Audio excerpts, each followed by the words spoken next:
आप सभी भक्तों का हार्दिक स्वागत।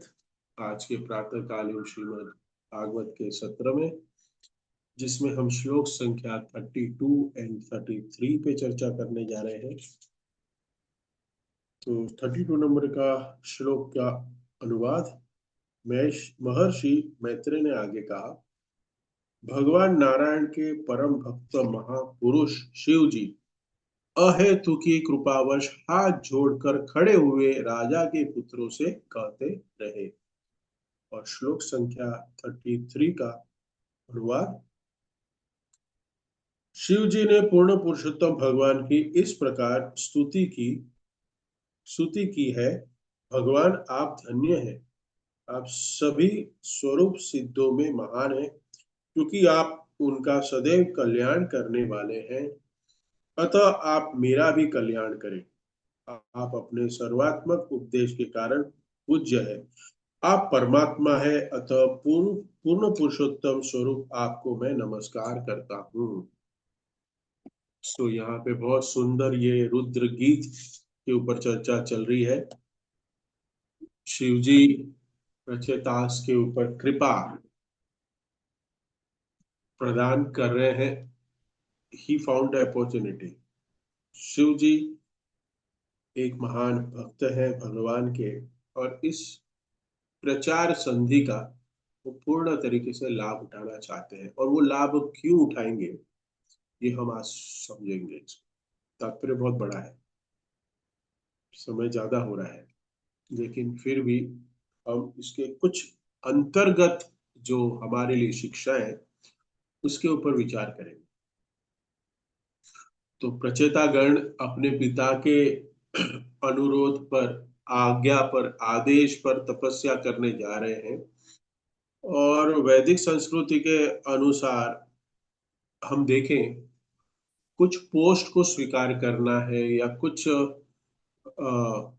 बड़ा कार्य करना है, या ऐसे कोई भी महत्वपूर्ण जीवन के इम्पोर्टेंस प्रोजेक्ट या कोई इम्पोर्टेंट कार्य को करने के लिए आपको शुरुआत करनी है, तो उससे पहले लोग अपने गुरुजनों का आशीर्वाद प्राप्त करने के लिए और भगवान की आराधना करने के लिए मंदिर जाते थे। जैसे मुझे पता है, जिस दिन एग्जाम होती थी तो बचपन में मंदिर में हाथ जोड़ के जाते थे। ऐसे तो कभी जोड़ते नहीं थे बचपन में, लेकिन एटलीस्ट वो शिक्षा दी गई थी अपने अ, बड़ों के द्वारा। घर में दही खिलाया गया था कि एग्जाम है, कोई बड़ा कार्य करना है। और उसके बाद भी यही प्रथा चली रही। जब इंटरव्यू में जा रहे थे, जब इंटरव्यू के लिए जाते थे, अरे आज इंटरव्यू है, तो वापस माथा टेक के जाओ। तो ऐसे बहुत अनेक अनेक, आई डोंट नो वेदर एक व्यंग है कि जब कोई लड़की देखने गया तो भगवान देखने भगवान के वहां माथा टेक के जाओ कि भाई अच्छी लड़की मिले, रिश्ता तय हो जाए। पता नहीं, वो तो मुझे ज्ञात नहीं है, लेकिन ये बचपन का ज्ञात है कि कुछ अच्छा बड़ा कार्य करना है तो भगवान के मंदिर में कहीं भी माथा टेक के जाना है। तो यही गुण को दर्शा रहे हैं प्रचेतास भी। और उनको, तो ये जो शुभ कार्य करने वाले हैं प्रचेतास, तो उसमें जो भी विघ्न आए उसको नाश करते हैं। जैसे एग्जाम अच्छी हो जाए, ये अच्छा हो जाए, इसके लिए प्रार्थना करनी चाहिए। तो और अ, अपना जो उद्देश्य है उसको प्राप्त करने के लिए आशीर्वाद प्राप्त करते हैं। सो तो उनके पिता ने जो कहा उनको कि आप गृहस्थ जीवन के लिए आपको अपनाने वाले हैं, उससे पहले आप जाके भगवान को प्रसन्न करके आइए। तो ये 10 भाई जो थे वो तपस्या करने के लिए निकल पड़े, जंगल में गए। और एक सरोवर के सामने जब आते हैं, तब शिव जी उनके प्रकट होकर उनको अ, भगवान के विषय में वर्णन करना शुरू करते हैं, और उसको रुद्र गीत कहते हैं। यही युद्र गीत। और यहाँ पे जब कहते हैं कि मंत्र का, इनको मंत्र देते हैं, तो ये मंत्र को आप स्वीकार करिए जो आपने 31 श्लोक में कल सुना होगा, और इस मंत्र का आप उच्चारण करके सिद्धि को प्राप्त करिए। सो भगवान के जो भक्त होते हैं, जो निष्ठा पूर्वक भगवान की भक्ति को बढ़ाना चाहते हैं, आगे पालन करना चाहते हैं, उनको अन्य वैष्णव आके मदद करते हैं। जिनको करने की इच्छा है, जिनको आगे बढ़ने की इच्छा है, जिनको भक्ति में जो परम उद्देश्य है उसको प्राप्त करने की इच्छा है, तो उसको परम वैष्णव सामने से आके उनको मदद करते हैं। ये सबसे इम्पोर्टेंट यहाँ पे हम देख रहे हैं। ध्रुव महाराज के संदर्भ में भी यही हुआ। ध्रुव महाराज भगवान को प्राप्त करने के लिए जब जंगल में गए, और बहुत निष्ठा पूर्वक, जैसे माता ने कहा उसको पूर्ण तरह उसको पालन किया और निकल पड़े जंगल में। तो नारद मुनि, ये निष्ठा को देख के नारद मुनि स्वयं आए, ध्रुव महाराज नहीं गए थे। हाँ, ध्रुव महाराज नहीं चाहते थे कि नारद मुनि आके मुझे उपदेश दे। करेक्ट। यहाँ पे भी ये प्रचेता उस उद्देश्य से नहीं निकले थे कि हमें शिव जी ज्ञान देंगे, हमें मंत्र देंगे, नहीं। So this describes that how much dedication you have. हमें अगर कितनी प्रबलता से भक्ति करने की इच्छा है, हम किस निष्ठा से भगवान को अपना समर्पण करने की चाह से घर से निकले हैं, अगर उस समर्पण का भाव होगा, निष्ठा होगी, तो हमें हमारे गुरुजन पथ पे कहीं ना कहीं हमें राह दिखाएंगे, या हम कह सकते हैं कि हमें ज्ञान देंगे, हमें उपदेश देंगे, हमें आदेश देंगे, जिससे हम भक्ति में तत्पर हो सके।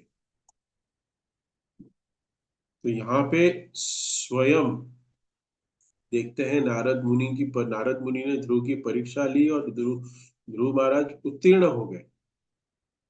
तो उनके बाद उनको मंत्र दिया। उनके बाद यहाँ पे भी हम देख रहे हैं कि ये यहाँ पे भी मंत्र दे रहे हैं। तो भगवान को प्राप्त करने की ये प्रोसेस है। तद विधि प्रणिपातेन परिप्रश्नेन सेवया। गुरु की सेवा करना, उनसे प्रश्न पूछना, ये बहुत इंपॉर्टेंट है विधि विधान से। तो शिव जी को भुलाया नहीं था कि हमको शिव जी मिलेंगे, शिव जी का दर्शन लेना है, शिव जी से उपदेश प्राप्त करना है, लेकिन फिर भी परंतु स्वयं भगवान शिव जी एक महान वैष्णव है, भगवान के भक्त है। वो अन्य भक्तों की रक्षा करने के लिए, अपने और भक्तों को प्रोत्साहन देने के लिए, और साथ साथ में अपनी जो पोजीशन है उनको संभालने के लिए ये रुद्र गीत का उच्चारण करेंगे। ये जो रुद्र गीत है वो 33 नंबर श्लोक आज से शुरू होने जा रहा है, और ये चलेगा 68 नंबर तक। 31 नंबर में आपने देखा श्लोक में मंत्र के बारे में कहा, तो कुछ लोग कंफ्यूज होंगे कि मंत्र कब आएगा, ये मंत्र क्या है। तो मंत्र, ये जो श्लोक्स है 33 नंबर टू 68, यही मंत्र है। ये श्लोक को ही मंत्र कहा गया है, यही श्लोक को प्रेयर्स कहा गया है। आगे जाके हम सुनेंगे कि प्रेयर्स कितने प्रकार की होती है, तो समय रहा तो सुनेंगे। और ये प्रेयर्स, जो ये रुद्र गीत है, ये एक प्रेयर है, प्रार्थना है। ये किस प्रकार की प्रार्थना में आता है, ये बहुत इंपॉर्टेंट है। तो यहाँ पे हम देख रहे हैं कि 31 नंबर श्लोक में तात्पर्य में शिल प्रभुपाद लिख रहे हैं, क्योंकि गुरु द्वारा उच्चरित होने के मंत्र अधिक शक्तिशाली बन जाते हैं, शिव जी ने राजा पुत्रों में से मंत्रों को ध्यान पूर्वक सुनने के लिए कहा। तो यहाँ पे क्लियर हो गया, मंत्र को ध्यान पूर्वक सुनने के लिए कहा, मतलब शिल प्रभुपाद कह रहे हैं वही। शिल प्रभुपाद यहाँ पे कथन कर रहे हैं, यहाँ पे वो ऑथोराइज कर रहे हैं कि आगे जो आने वाले श्लोक होंगे वही मंत्र होगा। नहीं तो हम कहेंगे प्रभु जी मंत्र हरे कृष्ण महामंत्र, ओम नमः भगवते वासुदेवाय, ऐसे बहुत अलग अलग मंत्र है, तो वहां कहीं तो भी मंत्र का उच्चारण नहीं है। लेकिन ये जो भगवान की स्तुति है, भगवान शिव जी गाया, उसी के द्वारा गाया हुआ भगवान की स्तुति है, यही मंत्र है, यही मंत्र है। तो हमें ये समझना है कि क्योंकि मन लगाए बिना मंत्र सुनना अपराध है। ये स्टार्ट में क्या कह दिया? ध्यान दीजिए सब लोग, यहाँ पे शिल प्रभुपाद बता रहे हैं क्योंकि मन लगाए बिना मंत्र सुनना अपराध है। मंत्र मंत्र सुनना मतलब मंत्रों का उच्चारण, मतलब श्लोक को सुनना और श्लोक पे परिभाषा जो हो रही है उसको भी सुनना ध्यान पूर्वक। एक इम्पोर्टेंट है कि सुनना, that is the most important. हमारे संप्रदाय में जो सुनना है ये सबसे अधिक प्रबल और सबसे अधिक महत्वपूर्ण भक्ति का अंग बताया गया है, हियरिंग अटेंटिवली। और यहाँ पे शिल प्रभुपाद उसको ऑथोराइज कर रहे हैं क्योंकि शिव जी ने उन सारे प्रचेतास को कहा इधर उधर मत देखो, मोबाइल साइलेंट पे रखो या स्विच ऑफ कर दो, और यहाँ पे मैं जो बोलने जा रहा हूं उसके ऊपर ध्यान रखो, इस पे पूरा ध्यान दो। तो ये जो सुनना है वो बहुत इंपॉर्टेंट है। मैं आपको बताता हूँ एक सुंदर लीला के द्वारा, बहुत संक्षिप्त में कहूंगा। आपको साक्षी गोपाल की कथा बहुत सारे भक्तों को पता हो, साक्षी गोपाल, लेकिन आपने इस साक्षी गोपाल में सुनने का तत्व कहाँ आता है वो आपको नहीं पता होगा। सुनने का तत्व वहां पे कहाँ है? चलो हम कथा सुनते हैं साक्षी गोपाल की चैतन्य चरितामृत में, ठीक है, लेकिन यहाँ पे भगवान स्वयं कहते हैं कि darshan is not important, hearing is important. जब सारा वाक्य होता है, जब ब्राह्मण, जो छोटा ब्राह्मण है, वो ब्राह्मण बड़े ब्राह्मण जिसकी सेवा की होती है उसके घर जाता है, क्योंकि बहुत सारे महीनों के बाद भी पता चलता है कि उनने जो बड़े ब्राह्मण ने, जो मर्चेंट बड़ा ब्राह्मण था, उसने जो अपना वचन की दिया है वो वचन पूर्ण नहीं कर रहा है। करेक्ट। तो साक्षी देने के लिए बहुत सारा बीच में वाक्य है, मैं उस पर नहीं जाऊंगा। आप सब भी भक्तों को, मैक्सिमम भक्तों को ये कथा पता ही होगी। तो भगवान को साक्षी बनाने के लिए ये जो छोटा ब्राह्मण है वो उनको मना लेता है। बहुत कुछ है, लेकिन जब मनाते हैं तब भगवान उनके पास जो शर्त रखते हैं वो सबसे इंपॉर्टेंट है। भगवान कहते हैं कि तुम आगे आगे जाओगे, मैं पीछे पीछे चलूंगा, यू विल नॉट सी मी। उसके बाद भी कहते हैं कि तुम जैसे मुझे देखोगे मैं अंतर्धान हो जाऊंगा, मैं वहीं रुक जाऊंगा, मैं आगे नहीं बढ़ूंगा। तो ये छोटा ब्राह्मण कहता है कि आप मेरे पीछे आ रहे हो, आप मेरे पीछे पीछे हो, ये मुझे कैसे पता चलेगा? तो भगवान कहते हैं you will listen my Nupur, जो मैंने पायल पहनी है, जो मैंने घुंघरू पहने हैं, उसकी आवाज से तुम मुझे सुन पाओगे, मेरी आवाज को सुन पाओगे, और तुम्हें गारंटी हो जाएगी कि हाँ मैं पीछे पीछे चल रहा हूं। तो भगवान ने उनको दर्शन के लिए रोका। मतलब भगवान ने कहा you don't have to take my darshan, तुम आगे आगे चलोगे, मैं पीछे पीछे चलूंगा, तुम पीछे मुड़ के नहीं देखोगे। यहाँ पे सबसे बड़ा सिद्धांत स्थापित होता है। We have never understood this story by this. यहाँ पे सबसे बड़ा सिद्धांत स्थापित होता है, दर्शन is not important.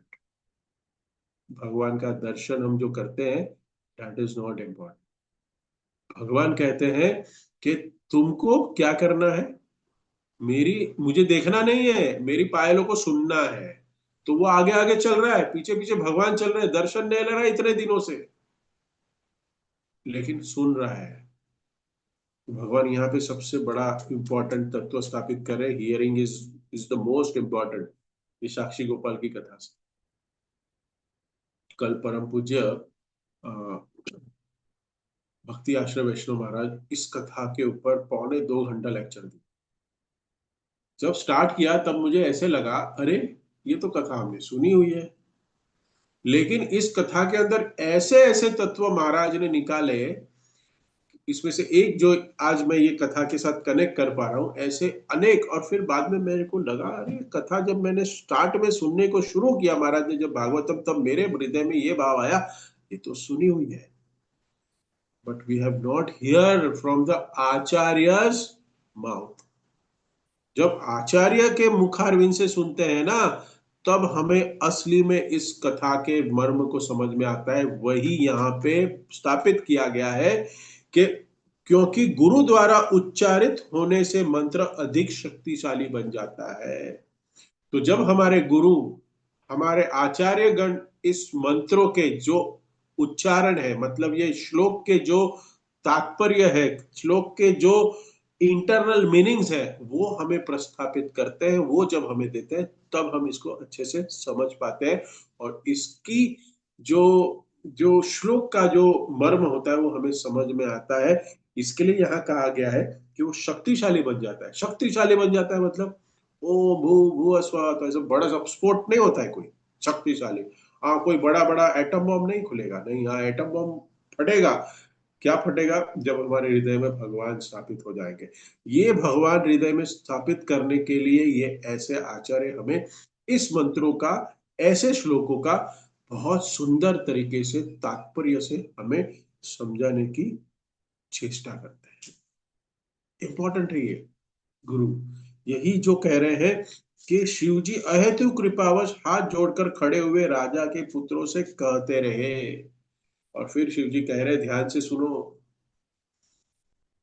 Attentive hearing, ध्यान से सुनो जो मैं कहने जा रहा हूं, क्योंकि ये जो मैं कहने जा रहा हूं वो आपको जन्म मृत्यु जरा व्याधि के चक्कर से छुटा सकता है और फ्री ऑफ कॉस्ट है। कोई भी इसके ऊपर आपको पैसा खर्चा करने की जरूरत नहीं है। इफ यू हियर अटेंटिवली, ये बहुत सुंदर है। और एक सुंदर उदाहरण है कि मंत्रों के उच्चारण में जब आचार्य उच्चारण करते हैं तो कितना प्रभावशाली, कितना प्रभावशाली होता है। तो गौर किशोरदास बाबा जी महाराज जी का एक एक कथन है, मतलब उनके आचार्यगण उनकी कथा बताते हैं। एक स्टोरी है कि गौर किशोरदास बाबा जी महाराज हरिनाम बहुत सुंदर तरीके से लेते थे। और ये जो आचार्य है इतने शुद्ध भक्त है भगवान के, और जब ये उच्चारण करते, इसलिए बार बार कहा गया है कि जब शिल प्रभुपाद का जो मंत्र उच्चारण का जो टेप है, हम लोग कहते हैं ना मशीन आता है, वो घर में हमेशा चलाते हैं, या फिर हम जब जप करते हैं तब वो थोड़े से स्लो स्लो आवाज में उसको रखते हैं, जैसे हमें वो अगर थोड़ा सा सुन सके और साथ साथ में हम भी जप कर सके। क्यों? क्योंकि शिल प्रभुपाद एक भगवान के शुद्ध भक्त है, और उनके द्वारा जो मंत्रों का उच्चारण होता है वो बहुत प्रभावशाली होता है। इसलिए शिल प्रभुपाद के लेक्चर्स भी सुनना बहुत इंपॉर्टेंट है। वो बेसिक्स है, लेकिन जो शुद्ध भक्तों की जब वाणी होती है, उसके जो वचन होते हैं, उनकी जो आवाज होती है, वो हमारे कर्ण में जाती है ना, तो हमारा हृदय शुद्ध होता है। इसलिए शिल प्रभुपाद के लेक्चर्स भी सुनने चाहिए हम सभी को। तो ये गौड़ किशोरदास बाबा जी महाराज एक बार एक धर्मशाला में रुके थे। तो जब धर्मशाला में रुके तो उनको एक रूम दिया गया था। तो धर्मशाला में तो चेकआउट चेक इन होते रहता है, होटल्स भी जैसे धर्मशाला में लोग रुकते हैं। तो वैसे ही जगन्नाथपुरी में जब वो रुके थे, तब एक धर्मशाला में, और वहां पे वो बैठ के कुछ दिनों रहे थे, और वहां पे बैठ के वो जप कर रहे थे। और जैसे उन्होंने चेकआउट किया, जब वो उस धर्मशाला के वो रूम को छोड़ के निकले, और जब दूसरा मेहमान उस रूम में गया, तो उसको कुछ एक वाइब्रेशन, उसको एक साउंड वाइब्रेशन कहते हैं ना हम लोग, साउंड वाइब्रेशन सुनाई दिया कि ये जो दीवारें हैं वो हरे कृष्ण महामंत्र का जप कर रही थी, दीवारें। Can you believe this? क्योंकि जो उन्होंने बैठ के तीव्रता से जो श्री भगवान श्री कृष्ण को प्रसन्न करने के लिए, भगवान श्री कृष्ण की कृपा प्राप्त करने के लिए, भगवान श्री कृष्ण की सर्वोच्च सिद्धि जो हमारी जीवन की प्राप्त करने के लिए जो मंत्र का उच्चारण किया था, वो मंत्र इतना स्ट्रांग, इतना वाइब्रेट कर रहा था कि वो दीवारें भी, जगन्नाथ दास बाबा जी महाराज निकल गए उस रूम से भी, उस धर्मशाला की रूम से निकल गए, फिर भी वहां पे ये आवाज की गुनगुनाहट चल रही थी। This is a potency of mahamantra who chants the acharya. Chanting करते हैं जो आचार्य, वो इतना प्रभावशाली होता है। और अगर उनका एसोसिएशन मिल जाए, ये लव मात्र साधु संघ है ना, ये लव मात्र साधु संघ यही दर्शाता है कि ऐसे महान आचार्य जो इतने शुद्ध है, जो जो शुद्ध प्रेम प्राप्त कर चुके हैं, उनका एसोसिएशन लव मात्र हमें लेना है। अगर वो लव मात्र साधु संग मिल गया ऐसे भक्तों का, तब हमारे जीवन में परिवर्तन होगा। हम कहते हैं तो जी इतने सालों से हम तो मंदिर जाते हैं, एसोसिएशन तो ले रहे हैं, परिवर्तन हो नहीं रहा है। क्यों? क्योंकि कोई भी तो ऐसा आचार्य है नहीं हमारे पास। हम भी एक सभी के एक क्या कहते हैं हिंदी में, चिट्टे बिट्टे हैं हम एक दूसरे, ऐसे ही हम कोई शुद्ध स्तर पे है ही नहीं। हम बनने की कोशिश कर रहे हैं। तो जब ऐसे एसोसिएशन तो इम्पोर्टेंट है ही, ऐसा नहीं है कि अभी आप जब नेक्स्ट टाइम मंदिर में जा रहे दूर रहो, तुम शुद्ध भक्त नहीं हो, एसोसिएशन मत दो, नहीं। ऐसा नहीं करना चाहिए। एटलीस्ट हमें भक्तों का संग में रहना चाहिए, ऐसे भक्तों का संग ढूंढना चाहिए। हमारे साधु, हमारे आचार्य, हमारे गुरु जब आते हैं, तब उनका संग हमें लेना चाहिए। इसके लिए हमें क्या करना पड़ेगा? इसके लिए हमें मंदिर जाना पड़ेगा। शिव जी के जैसे, प्रचेता के जैसे हमारी कोई योग्यता नहीं है कि शिव जी खुद सामने दिख जाएंगे, हमारे घर पे आ जाएंगे और हमें ज्ञान देंगे। क्योंकि मंदिर जब जाते हैं तो वहां पे एक साउंड वाइब्रेशन होता है। बहुत सारे नए भक्तों से, नए भक्त मतलब जो विजिटर्स होते हैं उनसे हम सुनते हैं, मंदिर में ना कुछ एक अलग पावर लगता है हमें। हाँ, पावर है भाई। क्योंकि यहाँ पे क्या होता है, भगवान के नाम का उच्चारण होता है, और वो भी जो शुद्ध भक्त है वो भी वहां दर्शन लेने के लिए आते हैं भगवान का। वहां पे कीर्तन करते हैं, वहां पे श्रीमद् भागवतम देते हैं टेम्पल हॉल में। तो वो जो टेम्पल हॉल है वो हमेशा वाइब्रेट, भगवान की भक्ति से रोत प्रोत रहता है। और उस संग में जब कोई विजिटर आता है, कोई भक्त आ जाता है, तो उसको भी एक कुछ अलग प्रकार का बल प्राप्त होता है, भक्ति का बल प्राप्त होता है। ये बहुत जरूरी है।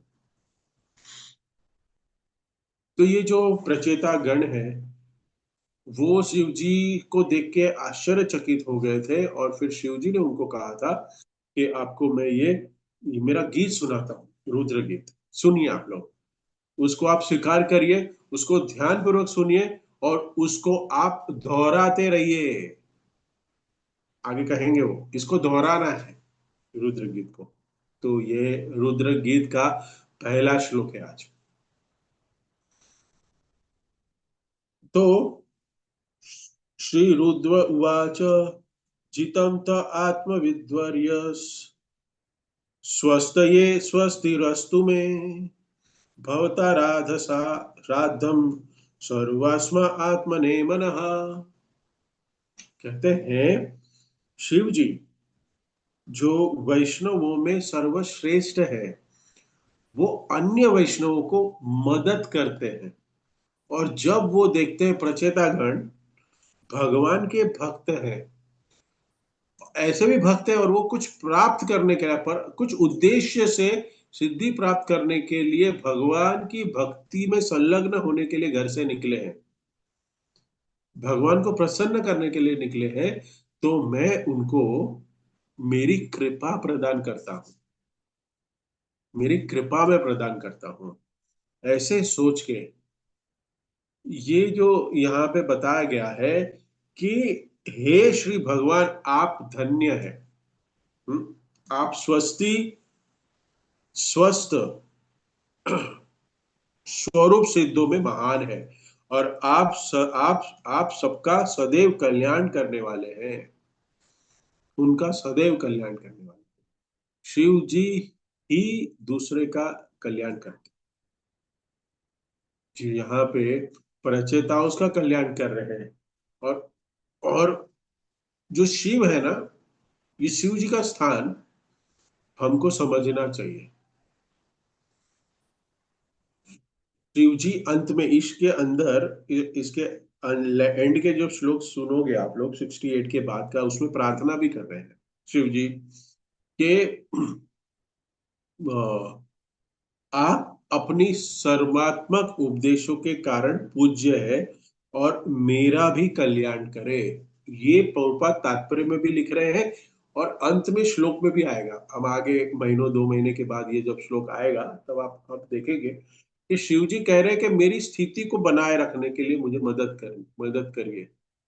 कि शिव जी अपने स्थान को, वैष्णव का जो स्थान है, उनका जो स्थान के वैष्णव का जो बनाए रखना है, उनको उनको खोना नहीं चाहता है। क्योंकि सर्वोच्च स्थान क्या है, और भौतिक जगत में, आध्यात्मिक जगत में भगवान का भक्त बनना, ये सर्वोच्च सिद्धि है, सर्वोच्च उत्तम स्थान है। तो वहां पे जो पहुंच गया है, उसका कर्तव्य है कि वापस उस स्थान को बनाए रखने के लिए हमेशा कार्यरत रहे। ये भौतिक जगत में भी देखा गया है। यहाँ पे बहुत सुंदर है, देखिए, एक तत्व को मैं बता रहा हूं आपको कि अ, हमें है ना, इस स्थान पे पहुंचने के लिए निष्ठा पे आना बहुत जरूरी है। हम अभी श्रद्धा के लेवल पे हैं, भक्ति के 9 स्तर है, उसमें से श्रद्धा है। उस श्रद्धा से हमें निष्ठा पे पहुंचना पड़ेगा, और ये निष्ठा पे जब हम पहुंच जाते हैं, तब जाके हम भगवान को सर्वस्व समझते हैं, और हमारे जीवन में जो भी घटनाएं होती है वो सब भगवान के द्वारा, भगवान के निर्देशन में हो रही है, ये हमें समझ जाता है। नहीं तो अभी देखते हैं कि किसी के जीवन में कुछ थोड़ा अनबन हो गया ना, वो भाग जाता है, मंदिर दिखता नहीं। क्यों? क्योंकि श्रद्धा थी, निष्ठा नहीं थी। श्रद्धा है, वो श्रद्धा एक कोमल श्रद्धा होती है, लेकिन वो निष्ठा पे जब पहुंच जाता है, मतलब सर्वस्व, भगवान आप जो करना चाहो, मैं आपका दास हूं, आपका मैं दास हूं, आप मेरे साथ जो भी करना है करे, मेरे को अरबों रुपया दीजिए या मेरे को कंगाल कर दीजिए, लेकिन मैं आपकी भक्ति नहीं छोड़ूंगा। ये निष्ठा का स्तर है, ये निष्ठा है। तो उस स्थान को प्राप्त करने के बाद, जो निष्ठा के स्तर पर जब कोई व्यक्ति पहुंच जाता है, उसको कोई भी दूसरी लालसा रहती नहीं है कुछ भी प्राप्त करने की, निष्ठा पे उसको नहीं रहती है। और उसको वो स्तर को बनाए रखना चाहता है। ये शिव जी पे यहाँ भगवान के भक्त हैं, हाँ, और वो इस पोजीशन को भी बनाए रखना चाहते हैं कि मेरी जो पोजीशन है, कि आप मुझे आशीर्वाद दीजिए, भगवान से प्रार्थना कर रहे हैं कि मैं इस स्थान में, इस परिस्थिति में हमेशा बना रहूं। मैं भक्ति प्राप्त करने के बाद, एक भक्त बनने के बाद, ऐसा नहीं कि मेरी दीक्षा हो गई तो बस अभी तो सीनियर हूं प्रभु जी मैं, मेरी दीक्षा हो गई है। लापरवाही नहीं होनी चाहिए। भक्ति में आने के बाद, भक्ति को प्राप्त करने के बाद, दीक्षा ग्रहण प्राप्त करने के बाद, एक स्थान ग्रहण करने के बाद, आध्यात्मिक जो, उसके बाद लापरवाही नहीं होनी चाहिए, सतर्क होना चाहिए हमेशा। ये शिव जी यहाँ तात्पर्य में बता रहे हैं, जैसा कि अगले श्लोक में बताया गया है कि शिव जी कभी नहीं, सॉरी इसमें नहीं, यहाँ पे बताया गया है कि वो अपने जो स्थिति है उसको बनाए बने रहे। ये कहते हैं कि वे परम पुरुष रूपी भगवान की भक्ति में स्थिर बने रहे। इसी ज्ञान से मनुष्य यह समझ पाता है कि कभी भी जीवात्मा, जिनमें ब्रह्मा, शिव तथा अन्य देवता सम्मिलित हुए, परमेश्वर के दास है। तो दास का जो जो स्थिति है वो बनाए रखने के लिए शिव जी प्रार्थना कर रहे हैं इस रुद्र गीत। अभी तो वैष्णव स्थान को, ये जो उन्होंने प्राप्त किया है शिव जी ने, वो अपना सौभाग्य मानते हैं, लेकिन वो प्रार्थना भी कर रहे हैं कि मेरी भक्ति में स्थिर रहने के लिए भगवान आपकी कृपा दीजिए, जबकि शिव जी को जरूरत नहीं है। शिव जी भगवान के ही एक अंश है, और हम देखते हैं कि शिव जी और भगवान में ज्यादा कोई अंतर नहीं है, विष्णु और शिव में ज्यादा अंतर नहीं है। जैसे हम ब्रह्म संहिता में देखते हैं कि दही और दूध, सो दूध है और उसमें से ही दही बनता है। तो सिर्फ क्वालिटी, कुछ क्वालिटीज में फर्क है शिव जी और विष्णु विष्णु में। तो हम देखते हैं कि 64 क्वालिटीज ऑफ लॉर्ड, उसमें से हम देखते हैं कि कुछ जीव तत्व के पास है, कुछ देवताओं के पास है, कुछ भगवान है। तो कुछ जो जो 5 जो है जो माधुरी, जो 5 गुण है, वो भगवान में, इसके लिए भगवान को पूर्ण पुरुषोत्तम कहा गया है। स्कूल में जब एग्जाम हो जाती है ना, उसके बाद कोई पढ़ाई नहीं करता है, फिर वो, और जब पास भी हो जाता है और उसके बाद उसको डिग्री भी मिल जाती है, फिर नौकरी मिल जाती है, तो फिर वो पढ़ाई करता नहीं है। वो पढ़ाई नहीं करता, हाँ हायर एजुकेशन करता होगा, लेकिन उस पढ़ाई को वापस जाता नहीं, देखता नहीं जाके कॉलेज में वापस कि जाके मैं थोड़ा और पढ़ के आऊँ वो इसी सिलेबस को, नहीं।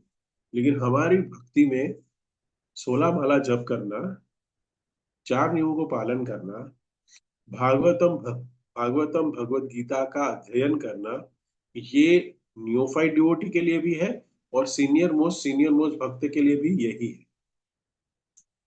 ये हमें समझना पड़ेगा। दिस इज द प्रोसेस, हमको करते रहना पड़ेगा। तो देखते हैं कि मटेरियल वर्ल्ड में कि इसको समझना बहुत बहुत मुश्किल है कि हम इसको कैसे समझें।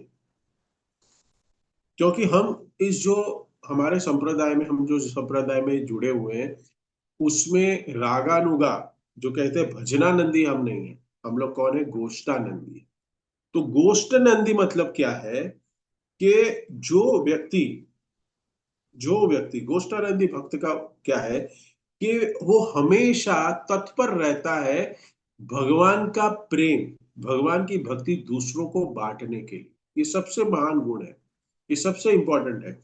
और जितना हम बांटेंगे, जितना हम भगवान की भक्ति को हम बांटते हैं, यहाँ पे शिव जी स्थापित कर रहे हैं कि उनकी पोजीशन को बनाए रखने के लिए, वो जो प्रार्थना कर रहे हैं उस पोजीशन को बचाए बनाए रखने के लिए वो प्रचार कर रहे हैं, प्रचेतास को प्रचार कर रहे हैं, उनको मार्गदर्शन कर रहे हैं। ये सबसे इंपॉर्टेंट पॉइंट इस श्लोक में आ रहा है, तात्पर्य में। देखिए, शिव जी एक रनर अप देवता है। इस मटेरियल वर्ल्ड में कोई रनर अप आता है, उसका वो कभी प्रार्थना करता है कि वो रनर अप बना रहे? नहीं। आई होप सबको रनर अप का मीनिंग पता है। मतलब आप जीते नहीं, आपको कॉन्सोलेशन प्राइज मिला। आप जीते नहीं हो, लेकिन आपने फिर भी अच्छा किया, ओके, इसके लिए आपको अप्रिसिएशन मिला, इसलिए रनर अप प्राइज मिलता है। इस मटेरियल वर्ल्ड में कोई भी जीव रनर अप नहीं रहना चाहता। और जिस दिन रनर अप आता है ना, उसका उद्देश्य यह रहता है कि मैं ऐसी और कड़ी मेहनत करूं कि जिससे मैं फर्स्ट आ सकूं।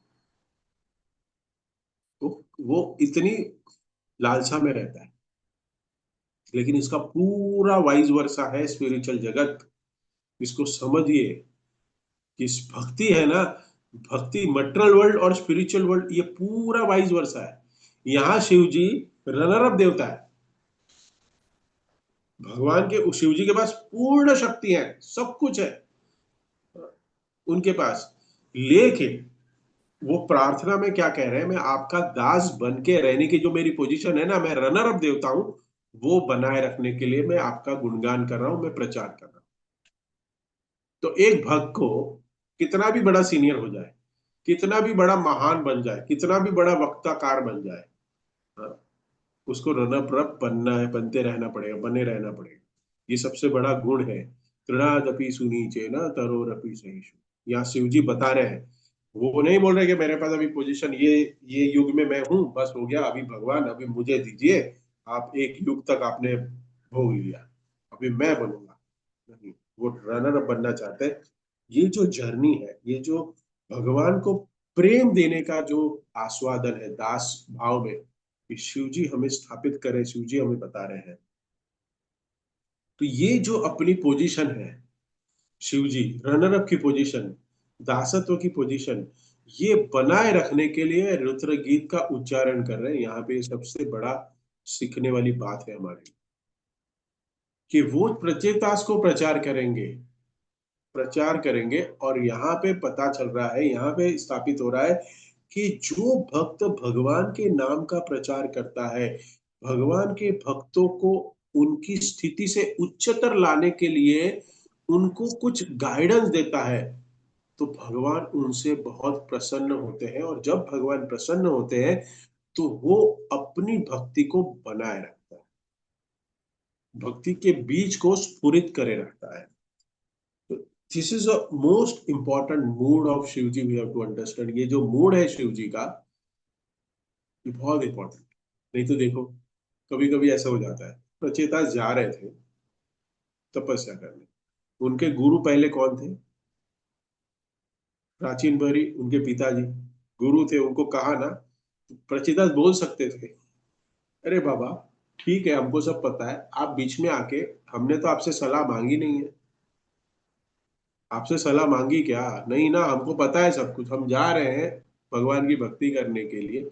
बट यहाँ पे शिव जी अपॉर्चुनिटी फाइंड कर रहे हैं, और ये भक्त का जो जो कनिष्ठ भक्त है, ये मतलब वो जो प्रैक्टिशनर है, प्रैक्टिस करने जा रहा है, उसका भी एक गुण यहाँ दर्शा रहे हैं कि he should be attentive listener from every. और खास करके शिव जी इतने महान आचार्य है, अगर उनके मुखारविंद से कुछ सुनने का लाभ प्राप्त हो रहा है तो पूरा फेविकॉल लगा के टिका के बैठ जाना चाहिए सीट पे। हाँ, फेविकॉल लगा के बैठ जाना चाहिए, क्योंकि शिव जी से सुनने का लाभ प्राप्त हो रहा है। और ये हम देख रहे हैं कि ये बहुत इंपॉर्टेंट हम देख रहे हैं। रूप गोस्वामी अपने ग्रंथ में बता रहे हैं कि कोई भी व्यक्ति को कुछ भी बड़ी स्थिति को प्राप्त करने के लिए, या कोई बड़ा प्रोजेक्ट करने के लिए, या कोई भक्ति की उच्चतर स्थिति में जाने के लिए, वो जो कार्य कर रहा है, वो जो कर्म कर रहा है, भक्ति के कर्म कर रहा है, वो कर्म उसके इंटेंट क्या है, मतलब उसका उद्देश्य क्या है करने का, उससे उसकी भक्ति का जो गुण है वो प्रदर्शित होता है। मतलब कोई एक भक्त है, वो भक्ति के कोई बड़े कार्य करने की चेष्टा कर रहा है, लेकिन उसके पीछे उसका उद्देश्य क्या है।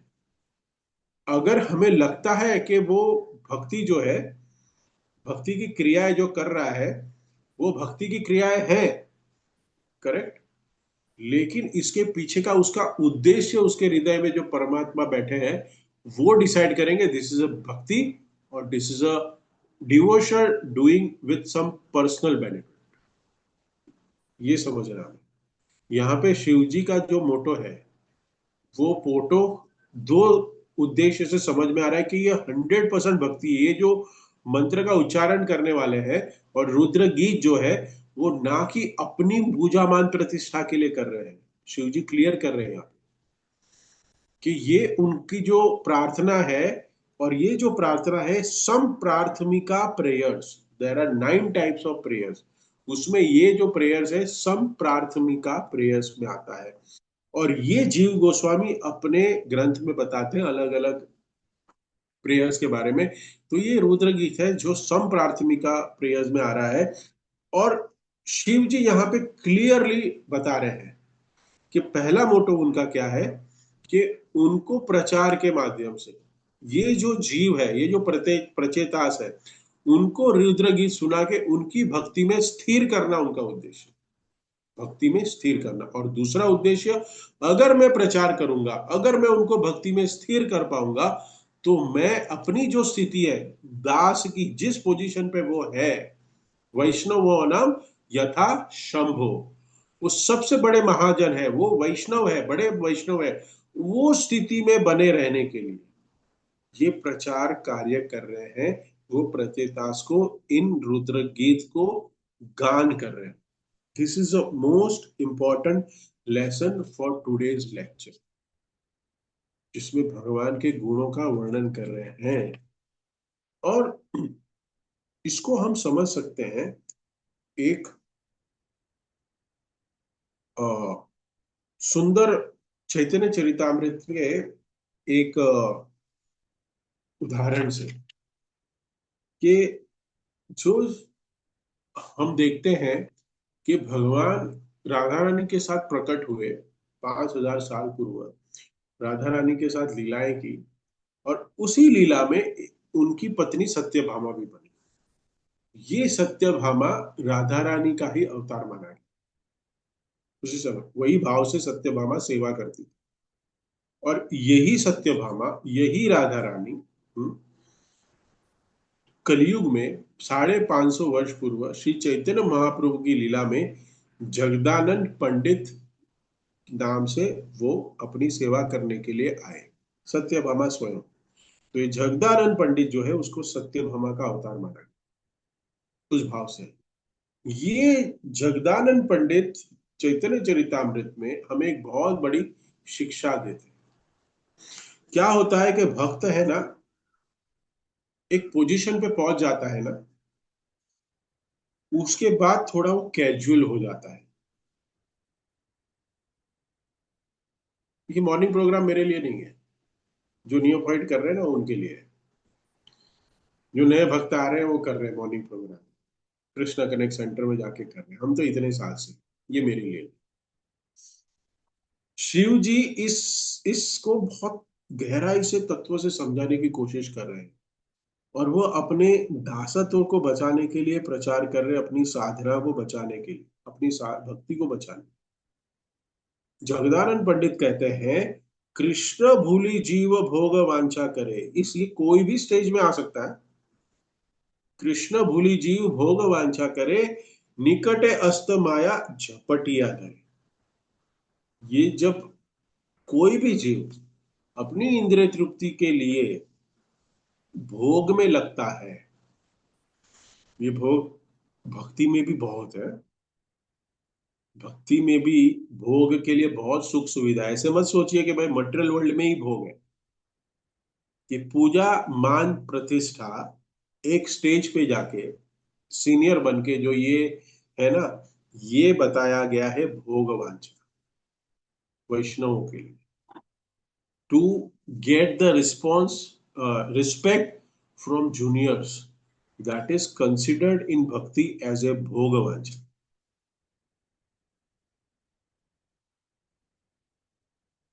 आई hope you are getting it. आप, आई होप आपको ये समझ में आ रहा है। इसको भोग कहते हैं।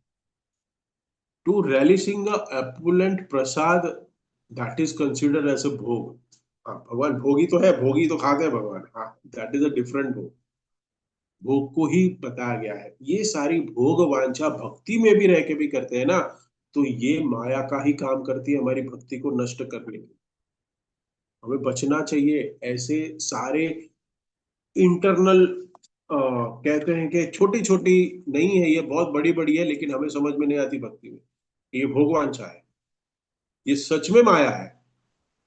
लेकिन ये शिव जी यहाँ पे तात्पर्य में जो प्रभुपाद लिख रहे हैं कि शिव जी अपनी स्थिति को बनाए रखने के लिए निरंतर हरिनाम का संकीर्तन में लगे हुए रहते हैं, प्रार्थना करते रहते हैं, ध्यान में लगे रहते हैं, और उसके साथ साथ प्रचार भी करते हैं। प्रचेतास को ये प्रचार किया है। तो हर एक भक्त को इस स्थिति पे पहुंचना ही चाहिए। अगर भगवान की भक्ति प्राप्त करके भगवान का प्रिय बनना है, तो अपनी साधना में तत्पर रहो, और उसके साथ साथ अपनी क्षमता के अनुसार प्रचार भी करो। That is most important. यहाँ शिव जी ने देखा, अरे मेरे पास कुछ कैंडिडेट्स हैं और वो सच में इतने भगवान के प्रिय भक्त हैं, तो उनको मैं अपनी कृपा प्रदान करके उनको भक्ति में निष्ठा स्थिर बनाना चाहता हूँ। ये सेवा है सबसे बड़ी। तो हर एक सीनियर डिवोटी का है। आजकल हम लोग सीनियर जूनियर बहुत कहते हैं मंदिर। ये सीनियर जूनियर कोई नहीं रखता, सीनियर जूनियर कोई नहीं। ये शब्द से मुझे ही प्रॉब्लम। जो भक्ति में तत्पर है, जो भक्ति की क्रियाओं को निष्ठा से निरंतर करते रहता है, भक्ति है ना, निरंतर करने के बाद पता चलती है कर सकते हैं कि नहीं। ऐसे तो आयाराम गयाराम बहुत होते हैं, लेकिन निरंतर सालों बाद भी अपनी साधना को उसी स्टैंडर्ड से बनाए रखा है, उसी स्टैंडर्ड में बनाए रखा है, और जीवन में प्रायोरिटी अपनी भक्ति को देता है, और उसके बाद जो भी कार्य है, जो बचे हुए कार्य जो भौतिक जीवन में जीने के लिए लगते हैं, वो कार्य को सेकेंड प्रायोरिटी में रखता है। वो सीनियर डिवोटी।